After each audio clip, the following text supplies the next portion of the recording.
Welcome to the Narrate podcast, where we aim to tell God's story with our lives. We'll be continuing to post the Sunday message each week, but we want to dive a little deeper and offer some content to supplement your life with God, and that's where our Beyond Sunday series comes in. Join Adam and Narrate staff as they provide thoughtful discussions, ideas, and interviews that go beyond the message you'll hear on Sunday. So I'm sitting here with Jake Garcin, who I don't know, I feel like you have some calling in this area of like, how do we do youth sports well? You played them at a high level, you've coached at a high level, you have we've been in these conversations for a while now. So this podcast is really designed to tease out something that we're planning to do in September, which we'll get into in a little bit, which is beginning to gather families to think about, how do we do youth sports? How would you finish that sentence? How do we do youth sports blank? Yeah, I think a lot of it is about balance and health. And, while it's a broad statement, I think doing youth sports well, I do think there's value in the experience that sports gives us. Mm-hmm. But in my experience coaching, hundreds of high school age kids and having a chance to work with probably well over 1,000 kids in the basketball realm of all ages in my, basketball career. I have seen so much damage that comes from the sports experience, damage with family relationships, home dynamics, mental health issues, depression, eating disorders. I mean, the whole litany of really serious, severe issues that can be traced back to a kid's experience in youth sports. And it's not necessarily the case for every kid that goes through it, but I think it's the case for far too many. Yeah. And so I do think there's this interesting balance of, how can we engage in this experience in a way that is better than most people experience it. Mm-hmm. When does that start, you think? Like, when does a family need to start thinking about the culture that they're going to welcome as it relates to their kids' soccer or their kids' basketball or baseball or whatever? Yeah. I think that for some it starts really, really young. I think for most people practically it's in that transition that happens from the very recreational YMCA type sports experience where it's very very low stakes. The whole atmosphere is fun, and they're not keeping score. And then at a certain point, most kids start to transition into something that's more competitive. And I think for a lot of people, that's the obvious transition point where the concerns about overconsumption, emphasis on the sports experience becomes real. But I do think that subconsciously, a lot of people are starting to encounter problems younger than that, and they don't realize it. It's not necessarily about the commitment they're making, but it's maybe the way that they're talking to their kids about sports, the emphasis they're putting on the importance of sport. You think of the parent that we probably all encountered that's like condemning their kid after a YMCA soccer game because they weren't aggressive enough. And there's frustration and there's potentially anger, and I've seen those parking lot conversations play out time and time again. And really that's where the seed is starting to be sown for kids, even if maybe the environment isn't ultra competitive yet. There are so many hidden issues that crop up for a lot of people really early in their experience. To me, it has a parallel to even the way it seems like young families are thinking about phones now, or families of young kids, where you have to have a plan pretty early, or else the plan will be fed to you, and it'll be too late before you realize what happened. The sports thing feels really similar. Like you, I love sports. I don't have a axe to grind, but it does seem.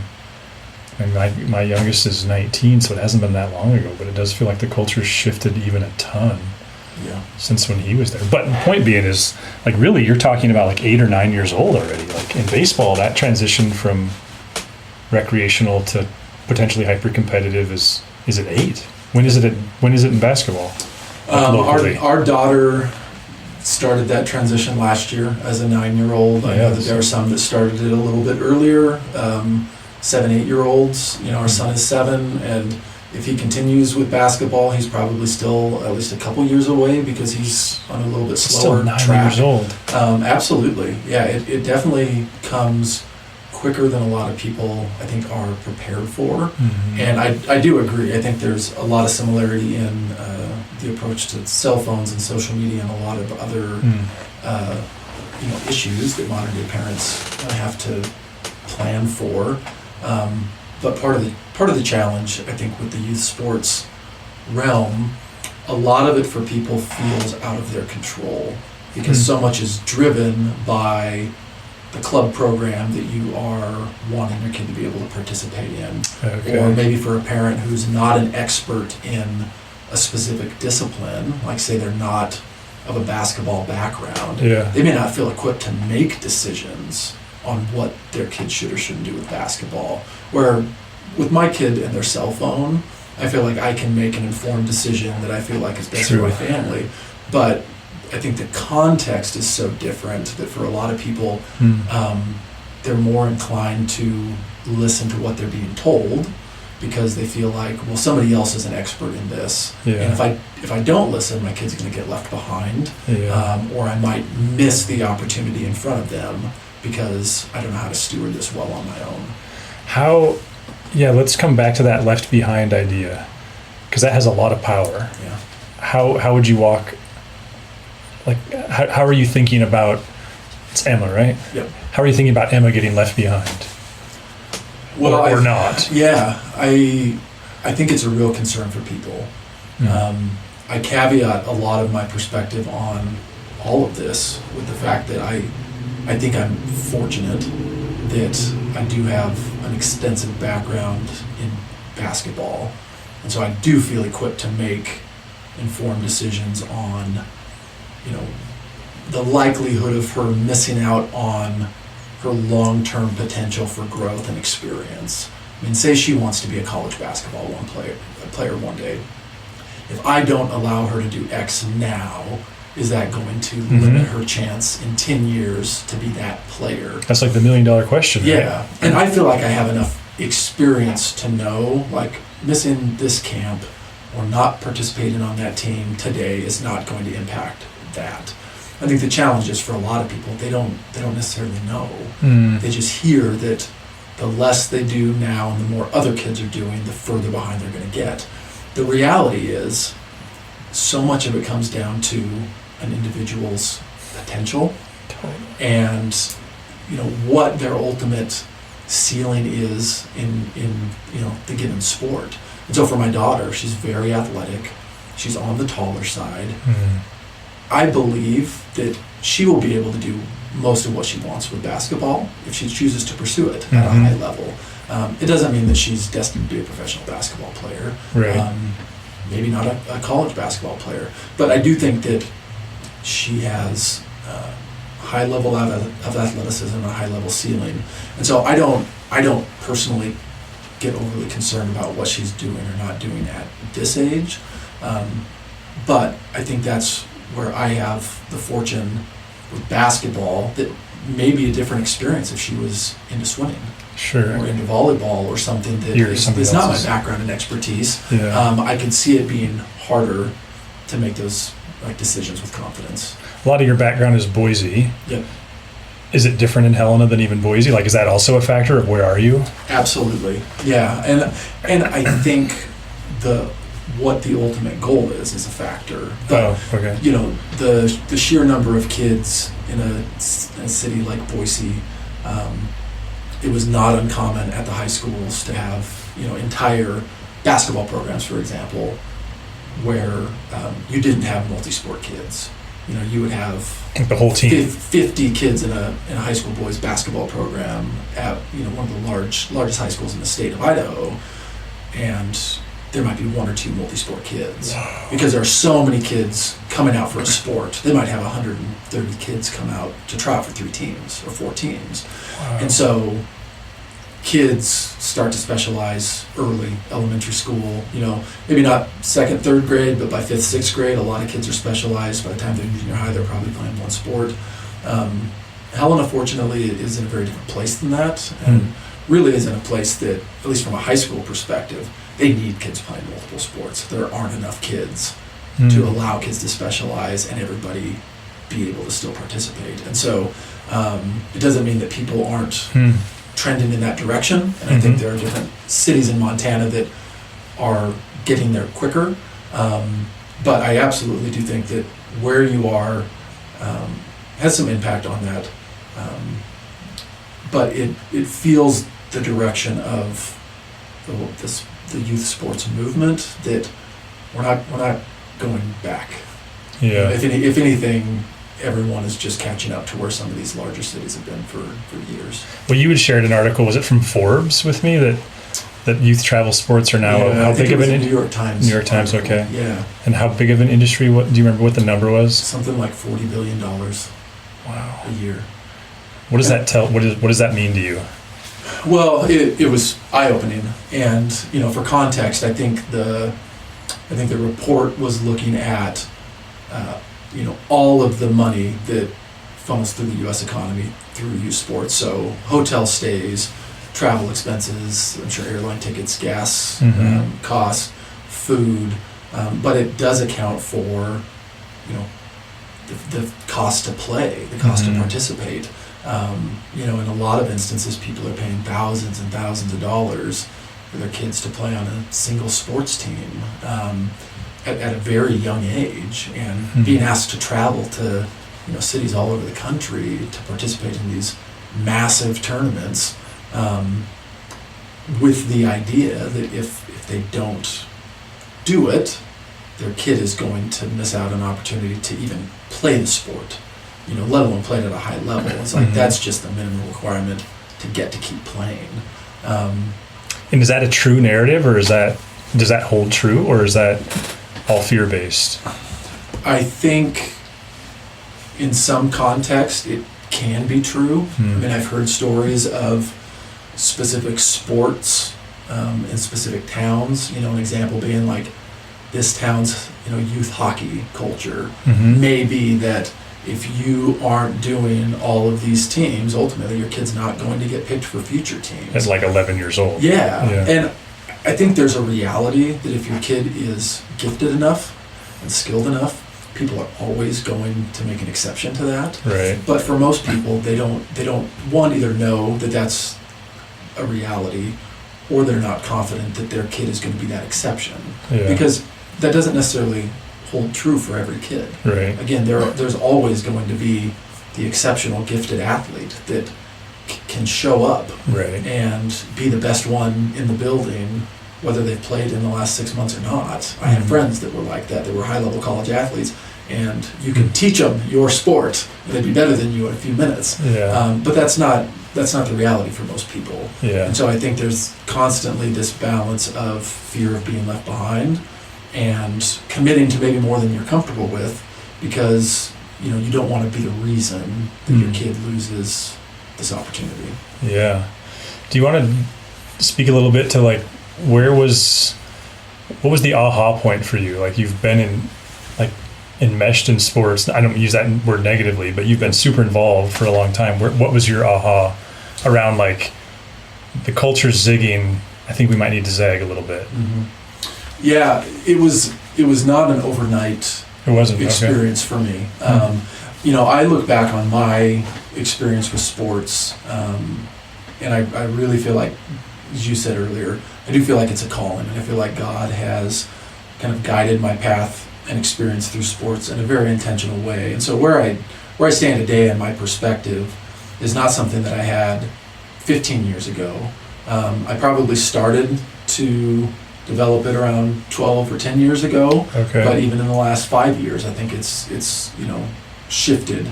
And for me, interestingly, I grew up in a house. I played everything. I loved sports. I was a huge basketball fan, but I played everything that I could. And I would say I was absolutely idolizing all aspects of sports. I had the chance to play a little bit of college basketball, and I had a vision that I would always become a coach. And when I got done playing, I feel like God presented me other life opportunities that kind of put this idea of coaching on pause. And so I spent about 10 years not really involved in basketball from the time I stopped playing to the time I started coaching. And in that time, a couple of big things happened. I mean, I met my wife, and through that, I feel like I came to know Jesus. I made some really good friends who happened to be basketball guys as well, and were coaches. And when I started feeling a prompting that I wanted to explore coaching, I felt like I was at a point where I was either going to try it now, or I was probably just not going to be involved in basketball again. And it was because of some of my good friends that I got connected with a high school coach who was wildly impactful, incredibly successful. He was just coming off of a undefeated state championship season in Idaho at the highest level of basketball in the state, but was so grounded in his faith and was really trying to run a program in a way that was different than other people were, and was rooted in biblical principles. And so by virtue of really getting, I think, removed from it intimately and then put back into it with really the right people to help not necessarily show me a different way of pursuing sport, but I think inviting me into conversations like this. And so it was really in those first few years that I got into coaching, getting to spend so much time around guys that were talking about, like, okay, how do we challenge our kids in a way that helps them grow without,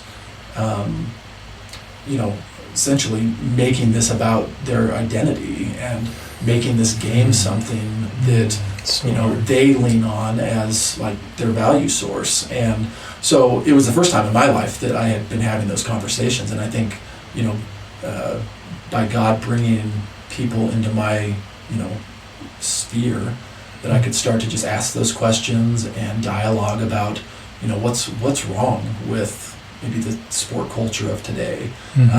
It set me on probably a 10-year journey of just kind of understanding where I stand with all of this, and whether or not I want my kids to engage in it, and what I hope they get out of it if they do, and maybe how I can help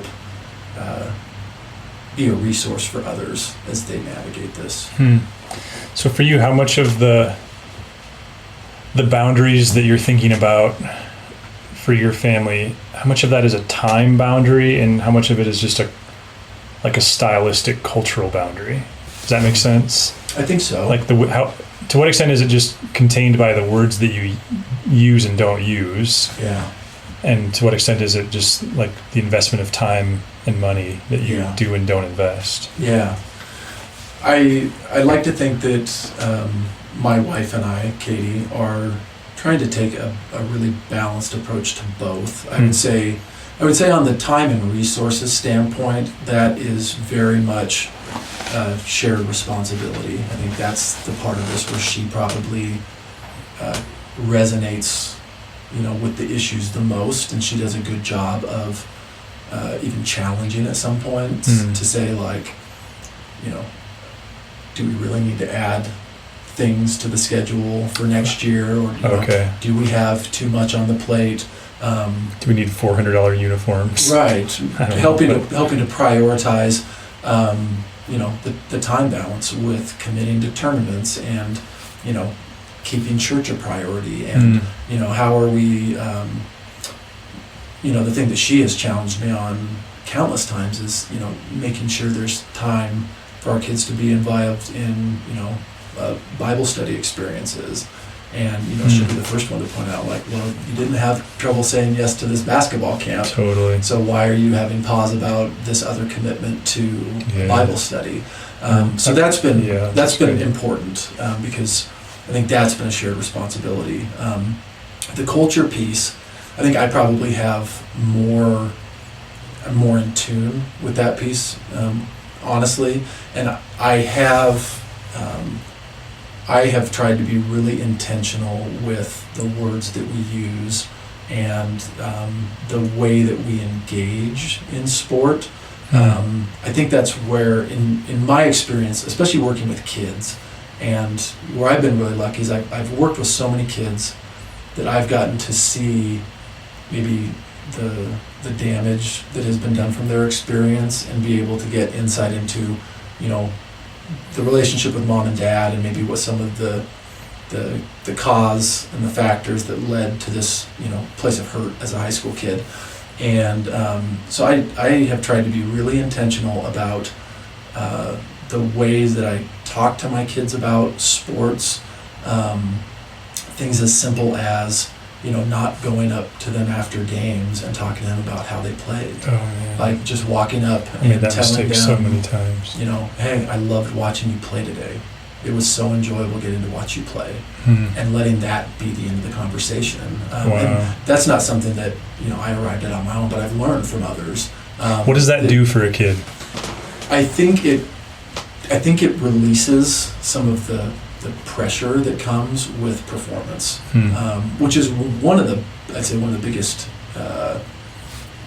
hazards, so to speak, that I've seen kids get from the current youth sports culture is the stress surrounding performance, the constant pressure, comparison to everybody else. No matter how well you do, there's probably something better you could have done.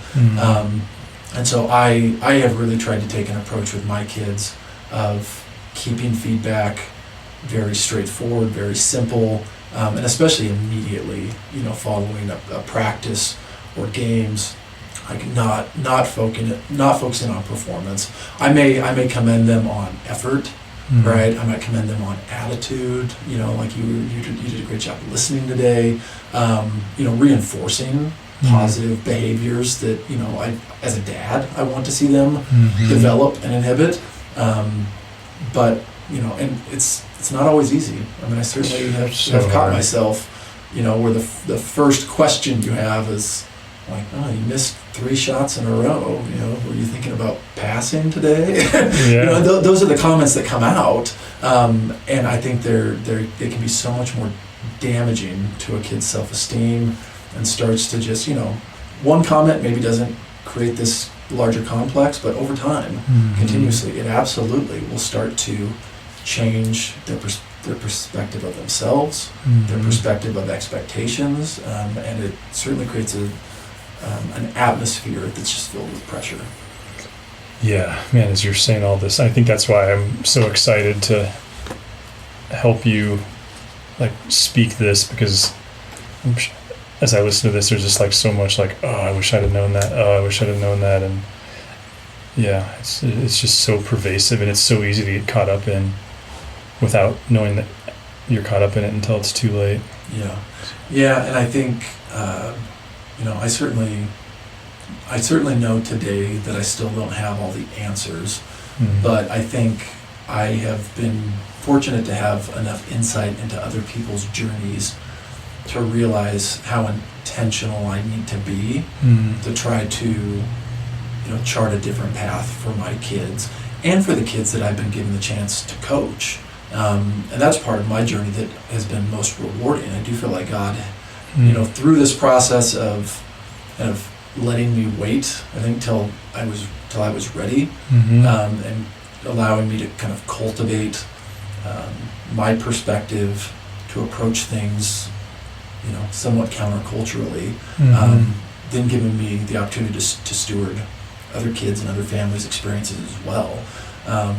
But I certainly wouldn't be where I am today, and I won't be, hopefully in an even better place years from now without being really, really intentional with not only how I'm engaging, but, constantly reflecting on, the way I'm talking to my daughter related to sports, and the way I'm positioning it compared to other things in our lives. Because I think it's really easy to just very subtly start getting off track, and then all of a sudden a year or two from now, you're in a completely different place. Yeah, and then your kids are my kids' age, and you're like, last thing I remember is they were 8. Yeah. And then we just spent the last 10 years, like chasing. Yeah, it's just really easy. Not, I don't necessarily feel like that, but I can appreciate like time goes so fast when they hit that 8-9 phase. That I've heard you several times in other contexts speak to this idea of this isn't gonna manifest the same way for all of us. Yeah. I don't think that's quite how you said it, but it's the heart of what you were saying. Can you speak to that, like, lest anyone think that you have this like monolithic ideal for everyone? Yeah. How are you thinking about that?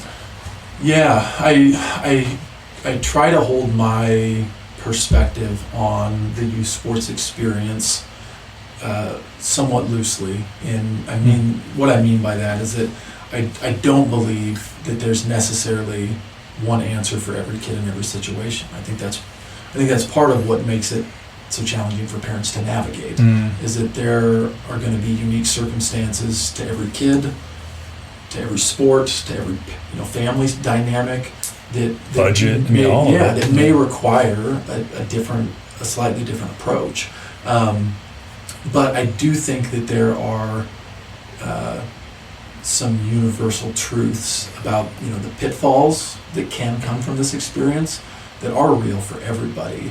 And my hope, as I encourage parents that are in a similar life phase that I'm in, or maybe have younger kids and have yet to enter into it, is to be slow to make decisions, be critical of the opportunities that you're pursuing, because they will be endless. When you and I have talked about this a little bit, and not just in the context of sports. I think it's the case with school, and there's probably a litany of other things, dance and mountain biking and hunting and who knows what else, where our culture is always going to be offering you more, right? The more you achieve, there's going to be another team that's at a higher level in a different place that is the next thing you should be striving to participate in. Yeah. And so there's never going to be a place for the vast majority of us where we truly reach the end. There will always be something else to strive for. And so I think that's where the critical evaluation of every opportunity your kid's presented with is so necessary to really evaluate, like, what's the cause, what's the cost if we do engage in this, and is there an alternative? Yeah. If we don't feel comfortable saying yes to this U9 baseball team because we feel like it is going to deplete our finances, it's going to make our family not see each other for the next 6 months, and it's going to take us out of church for that time frame too, is there an alternative that we can pursue that feels like a better approach? I wish we knew, like, the MLB draft just happened, but like, I wish we knew which percentage of those guys and gals that we watch play high level sports and even pro sports were just like flat out savants, and which ones were grinders, and which ones were actually both. It's like because it does seem like that would expose a lot of the system of, like, Lamar Jackson. Like, something tells me Lamar Jackson, if he could, without taking away his hard work, that I mean, the guy could probably be a starting shortstop in a week if he wanted to. But then, I don't know, Peyton Manning kind of seems like he might have been a guy who had to kind of grind, but then he came from this whole pedigree that gave him that opportunity. So there's a weird system there. So we're going to do this gathering. I forget the exact date. Is it like the second Friday in September? Second or third? October. Oh, October. Okay. The first Friday of October. Okay. Yeah. Which would be, let's see here, Sundays 6, 13, 20. It must be like the 6th or something. Anyway, we're going to do this gathering where we're just going to invite, I guess we haven't talked numbers yet, people who are interested in this conversation, who have kids, whether they're kids 9 months old or 12 years old. What is your goal for that?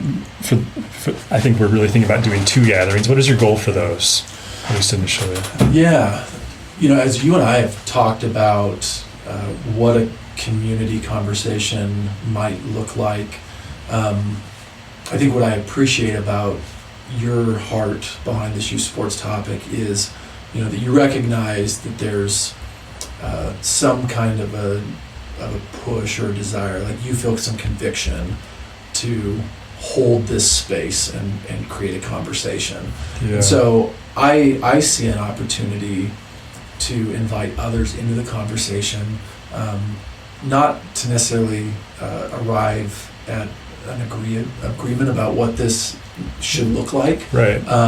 But I do feel like you and I see an opportunity or feel an opportunity to invite others into this space to just start a conversation and hopefully start thinking about, their engagement with youth sports and their kids in a way that they haven't thought about it or talked about it before. Yeah. And I do hope that it will maybe generate some energy. You've heard me talk a lot about, I do get energized by this topic. Mm-hmm. And I hope that it energizes, other parents in our community to be more intentional in thinking about whether they're in it or whether they're, yet to begin thinking about how they want to engage in the youth sports experience with their kids. Yeah, I was listening to Tim Mackey from the Bible Project, I think it was this morning even, and I love the way he talked about how, especially in the first decades of the church, the kingdom of God was an alternative. It was a political alternative, it was a socioeconomic alternative, and I love that notion, and I feel like we give such a strong emphasis to like cultural involvement and like being present in culture, and obviously I think those things are very important, and yet so there's a real tension there between when do I allow my kid to play youth sports at this level because that's what our culture does, and when do I that's where the alternative comes in, have a little bit of a prophetic voice and go like, I don't know. It reminds me a little of, so my wife who works in medicine, labor and delivery, I'll often hear her talking to people who are dealing with an experience in medicine that's completely unrelated to her expertise. Like someone got cancer or someone whatever. Yeah. And the phrase she'll often use for people is, in healthcare, you have to advocate for yourself. Like if you don't advocate for yourself, I'm sure you hear this from Katie too, then you'll just like end up down this stream. And that's the way this one feels to me, is like, that's what I think about in this conversation, is helping parents understand that if you don't come up with a strategy, if you don't advocate for your values, especially if your kid has an ounce of athleticism, like they will end up sucked up in this stream and you'll end up in unknown places. Not to be overly dramatic, but, and I'm not sure if I would say that's happened to me. I think our advantage was the only travel sport we did was baseball. So that kind of helped because it was always contained to like 7 weeks. But I can definitely see some of what you're saying in that, like my language to the boys was not always good. And I can even see how it grew from one to the other. And then also one of the ironies is when I go watch, my kids as contemporaries are now mostly aged out of baseball. But like, I'll just use Cole Graham as an example. Like that kid was the most exceptional athlete out there at 8 years old. Yeah. He was not a AA, an all-state catcher as his sophomore year in high school because he engaged all the right camps. And that's not to take anything away from him. He's a hardworking kid. Right. He was an extraordinary kid. And when I watched the Legion program as my kids became varsity age, like the top 3 or 4 when they were 8 years old, athletically, were kind of the top 3 or 4 when they were, with a little bit of exception. And so I don't know what all that means, other than, to me, there's this huge lie that you can change your kid's athletic destiny by taking advantage of all these camps. Right. And a lot of it, and you and I have talked about this, I think what drives a lot of the decisions are fear and pride. Mm-hmm. Parents are either terrified of their kid getting left behind, and the message from the programs, the message culturally is, if you do not engage in these camps, if you do not play on this team, if you do not do personal training, whatever those resources might be, everybody else is, and your kid will get left behind. Yeah. Now, what isn't discussed is, okay, now how does that relate to their athletic potential? Right? If your kid is already the most athletic kid, on the field, they're probably going to be able to make decisions about doing less and still be able to be very successful. Yeah. If your kid is not, there's probably a reality that needs to be addressed, that no matter how much you engage in and how hard you work, your kid is never going to have the athletic acumen to be a Division I athlete. And that's just the reality. It's the reality for all of us. Right. And it was part of one of the first points I made about ultimately our ceiling and our capacity. I have found parents that have played sport at a high level tend to understand that more than parents that haven't, because they have seen, and for most of us, myself included, you go through childhood, one of the best, if not the best on your team, and for most people that are college athletes, they are the best high school player on their team, and maybe the best in the area, and one of the best in the state. And then you get to college, and all of a sudden you're surrounded by a bunch of people that were also the best players on their team. Yeah. And maybe at bigger schools, or maybe in bigger areas, or maybe they're just better players. Yeah. And now you're one of 12 on a basketball team that were all the best at their school, and you're just another guy. And so we all have a ceiling that we're going to reach at some point. Yeah. Some is just much lower than others. And I think that's what a lot of times, going back to the industry piece of this, right? When people are making money by fielding teams and putting on tournaments, what they're not typically telling parents is, but your kid's probably never going to be a college athlete.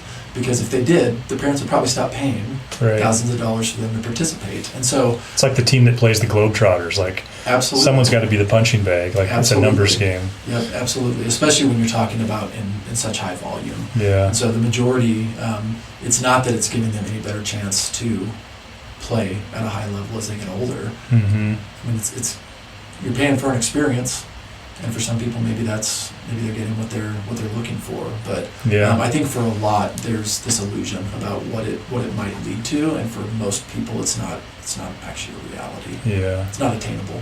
I remember one of the things that would trigger me a little bit is because my kids mostly only played baseball, and people would go like, they're one sport athletes, and I'd be like, skiing is a sport, mountain biking is a sport. Like, there's these other so there's also language in that I think we can be careful with. But so what I hear you saying then, the goal of this gathering is really the conversation and to allow the awareness to become its own gift.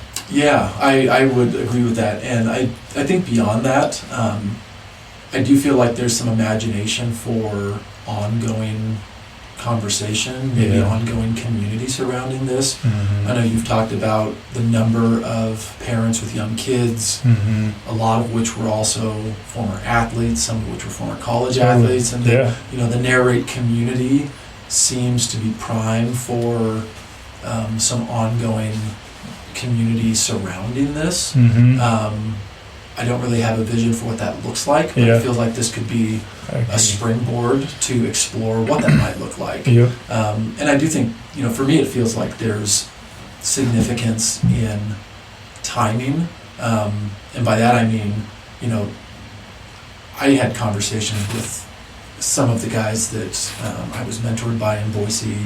One of my best friends that I kind of learned through the coaching ranks with, who I ran the basketball facility in Boise with. I mean, he and I had conversations about, like, there needs to be a podcast for parents in youth sports. And this was 8 years ago. Wow. And, every time we talked about it, it would just get shelved. Sure. And, as things happen, nothing was ever done with it. But, like, this has been an idea that has been kind of brewing in the background for quite a while. And so I think there was intention. I'd like to think that God kind of brought us together around this topic, and it feels like there's opportunity for something beyond these initial meetings. I agree, but I don't know what that destination is. Yeah, and I'm excited to follow your lead, because I don't use that word calling lightly. Like, you certainly have some vocation around this, and we don't all have the same time to think about the same things critically. Like, sometimes we have to take synthesized ideas. We do it all the time in other areas, and just trust people to help us with that. And I think you can serve us well in that way. And even as you're talking, I'm like, man, one of the things that could be really powerful is there are a lot of athletes with young kids who have barely gotten started or haven't yet gotten started around Narrate. There's also a lot of, like, I think of James and Kelly Sheridan, people whose kids have played high-level sports, and they probably would have things that, the classic, like, here's the 5 things I would definitely do again, and here's 5 things I do differently, like, to just create some of those conversations. I think for me, there's this fear of, again, I don't want to be countercultural to the point that's, I don't ever want to get caught with a posture towards culture that's pure critique. I love Andy Crouch's, this is for me one of the seminal books of Andy Crouch's book, Culture Making, where he talks about, like, at its best, the church is cultural creators. And that's what I see you doing here is, it has to start with a little bit of a prophetic voice, but it's not that Emma's not playing basketball. And it's not even that you don't have an imagination for her maximizing her athletic skill. It's that you've critiqued something, and then now your imagination for that growing into an alternative, which is awesome. And I really love the value you place on family and faith and church. And I had a good friend, when his kid made the All-Star team a couple years ago, he group texted me and one other guy, and it was one of those texts that I wrote too fast, because he was like, okay, my kid just made the All-Star team, what advice do you have for me? And I texted him back and I said, give it boundaries now, or when they're 17, you'll be broke, divorced, and your kid will have no spiritual life. And I later apologized, and he was like, no, that was actually really helpful. But I actually do feel that way of, like, the system will just take you downstream if you're not careful. And there are positive stories. Absolutely. And I think naturally, I do think, we people tend to run in extreme directions. And so, with the thing like youth sports, with this, incredibly insane level of commitment in some cases, people are either like, I'm not going to touch that. I'm not going to engage. And in a lot of instances, those people probably end up healthier for it. But it begs the question, have they missed out on an opportunity for an experience, maybe that would shape their kids in a positive way? But I also think about it from the lens of, if we choose not to engage, and basketball for me is something that I do think God has given me enthusiasm for. As a kid I would have said passion. I think as I get older I have passion for people, and basketball has been a vehicle that he gave me with experience and expertise to be able to engage with people. So do we miss an opportunity to engage in this space that maybe God has given us grace for and has given us capacity to push into, without going to the other extreme and just going, you know what, I'm just going to listen to whatever culture tells me, and I'm not going to worry about the effect that it has on my family, my faith, and my well-being. And so we tend to split into two extremes. And what you and I have talked about a lot is, how do we find space in the middle? And that's where that tension comes from, is that it's not disengaging, but it's also saying, you know what, it's okay to be a little bit critical of what the rest of the culture is telling us, to try and find space in between. I love that. And maybe it, leads to an elite experience for my kids, maybe not. But I do feel for me, like I'm supposed to be engaging in this in some capacity, but then trying to figure out where the boundaries are. That's really good. I think that I'm really excited to serve, like, all those people you've named, and I think the other demographic that came up as you were speaking there was just the person who played, at least high-level high school sports, and now has a 6-year-old, and is probably not actually aware of how different youth sports culture is versus what they went through. And because it's way different than what my boys started at 8. I think, I'm really excited to see. So if you're listening to this, I think this is posting late August, and we will start talking about this in September. But basically, we're just kind of doing the classic, like, let's eat a meal and then circle up, and you're going to lead us through this conversation and see where it all leads us. Thank you. I'm excited for it. I am too. I'm excited to see where God takes it. And if you get ideas for other people to interview, you can use this platform. Like, I think that could be super cool. Anyway, thank you. Thanks for having me. I'm going to end this. If you'd like to learn more about Narrate Church, find us online at narratechurch.org. You can also look us up on Facebook or Instagram. Thanks for listening.